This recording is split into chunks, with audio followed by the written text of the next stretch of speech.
आप लोगों का स्वागत है only help India YouTube channel पर। जैसा कि हम लोग जानते हैं कि बहुत से बच्चों को केमिस्ट्री में एक पार्ट है या एक टॉपिक है जो धातु, वो समझ में नहीं आता है। तो आज हम लोग धातु को अच्छे से पढ़ेंगे। धातु के क्या क्या गुण होते हैं, क्या क्या भौतिक गुण होते हैं, या धातुओं को कौन कौन से प्रकार होते हैं, या धातुओं को कैसे कैसे हम लोग डिफाइन कर सकते हैं, धातुओं की डिफिनीशन किस तरीके से दे सकते हैं। तो धातुओं की परिभाषा क्या होती है आज हम लोग जानेंगे। परिभाषा, पहली परिभाषा, धातु वे तत्व हाइड्रोजन को छोड़कर इसलिए होता है क्योंकि हाइड्रोजन फर्स्ट वर्ग में और सेवन्थ वर्ग में रखा जाता है, क्योंकि ये इसकी जो बैलेंसी होती है या इसके बाह्य कोश में इसके परमाणु क्रमांक इसका एक होता है, ठीक है, एक ही इसका परमाणु भार होता है। इसलिए यह इसके बाह्य कोश में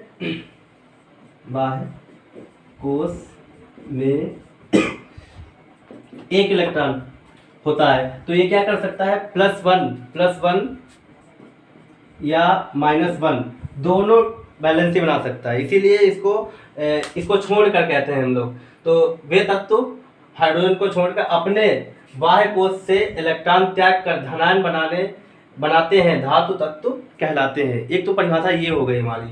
अभी हम लोग जानेंगे कैसे धनायन बनाते हैं कोई भी धातु तत्व। आगे भी हम लोग जानेंगे इसकी सेकंड डिफिनेशन क्या होती है। वे तत्व जिनके बाह्य कोश में 1, 2, 3 इलेक्ट्रॉन होते हैं धातु तत्व कहलाते हैं। जैसे यहाँ पे कौन कौन आ जाएंगे, लिथियम, सोडियम और पोटेशियम, और इसके बाद में कैल्शियम। ये देखो लिथियम है, लिथियम को हम डिफाइन करेंगे धातु कैसे है। लिथियम का परमाणु क्रमांक 3 होता है।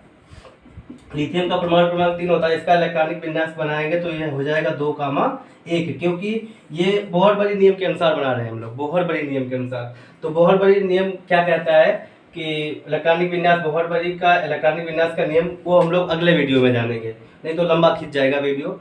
और इसके बाद में जैसे सोडियम है, सोडियम का परमाणु क्रमांक 11 होता है, 11 Na बराबर ये क्या हो जाएगा 2,8,1, ये हो गया। और इसी तरीके से कैल्शियम का परमाणु क्रमांक होता है 20 Ca, ये इसका बनाएंगे 2,8,8,2। अब देख लो यहाँ पे हम लोग देख सकते हैं इसके बाह्य कोश में एक इलेक्ट्रॉन, इसलिए हम इसको क्या कहेंगे, धातु तत्व। और इसके भी बाह्य कोश में क्या कितने इलेक्ट्रॉन, एक इलेक्ट्रॉन है, तो इसे भी क्या कहेंगे, धातु तत्व। और ये कैल्शियम के बाह्य कोश में कितना इलेक्ट्रॉन है, 2 इलेक्ट्रॉन है, तो इसे भी हम लोग कहेंगे धातु तत्व। इस तरीके से अगला एक हम लोग लिख लेते हैं एल्यूमिनियम, इसका होता है 13, तो इसे इसके इलेक्ट्रॉनिक विन्यास बनाएंगे 2,8,3। अब इसके बाह्य कोश में कितना इलेक्ट्रॉन है, 3 इलेक्ट्रॉन है, तो इसे भी क्या कहेंगे, धातु तत्व।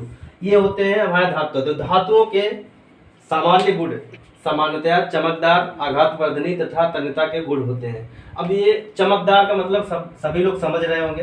चमकदार क्या होता है, चमकदार जिसमें चमकीलेपन का जो है गुण पाया, जैसे सोना हो गया, सोना, और क्या होता है, चांदी, प्लेटिनम को Pt से डिनोट करते हैं, सोना को Au से डिनोट करते हैं, और सिल्वर, चांदी को Ag से डिनोट करते हैं, ठीक है। तो ये इनके संकेत होते हैं। प्लेटिनम, इनमें क्या होता है, एक विशेष प्रकार की चमक पाई जाती है, उसी को बोलते हैं हम लोग चमकदार। दूसरा है आघातवर्धनी। हमारा दूसरा गुण क्या है इनका, आघातवर्धनीयता। आघातवर्धनीयता का मतलब होता है किसी भी धातु को पीट कर उसको चादर के रूप में बदल देना। किसी भी धातु को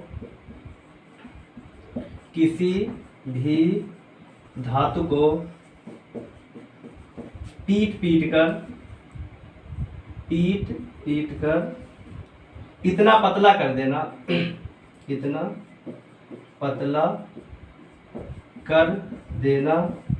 कि वह चादर का रूप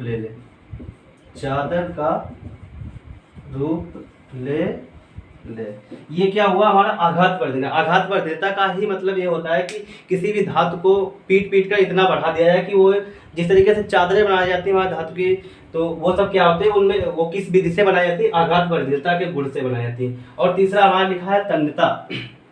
तन्यता में ये तन्यता का गुण का मतलब होता है किसी भी धातु के इतने पतले तारों को खींचकर इतना लंबा कर दिया है, या किसी भी धातु से तारों को बनाने की विधि को तन्यता कहते हैं। इसमें सबसे तन्य धातु पूछता है, सबसे तन्य धातु, सबसे तन्य धातु सोना होती है, सोना। और सेकंड क्या होती है, ये फर्स्ट होती है, और सेकंड चांदी होती है। कई जगह कई बुकों में आर्टिकल मिलता है कि 1 ग्राम सोने से लगभग कितना लंबा तार खींचा जा सकता है। तो 1 ग्राम सोने से लगभग 2 किलोमीटर का तार खींचा जा सकता है। ये हम लोगों को कई भी बुक्स में या कई बार क्वेश्चंस भी पूछा गया है, रिपीट करके। ठीक है दोस्तों, आज का वीडियो हम लोग यहीं तक रखते हैं, मिलते हैं नेक्स्ट वीडियो में। उसमें हम लोग अधातुओं के बारे में पढ़ेंगे। आज हम लोगों ने धातुओं के बारे में पढ़ा, नेक्स्ट वीडियो में अधातुओं के बारे में डिटेल से पढ़ेंगे। और जिन लोगों ने अभी तक हमारे चैनल को लाइक एंड सब्सक्राइब नहीं किया है, वो लोग लाइक एंड सब्सक्राइब कर लें।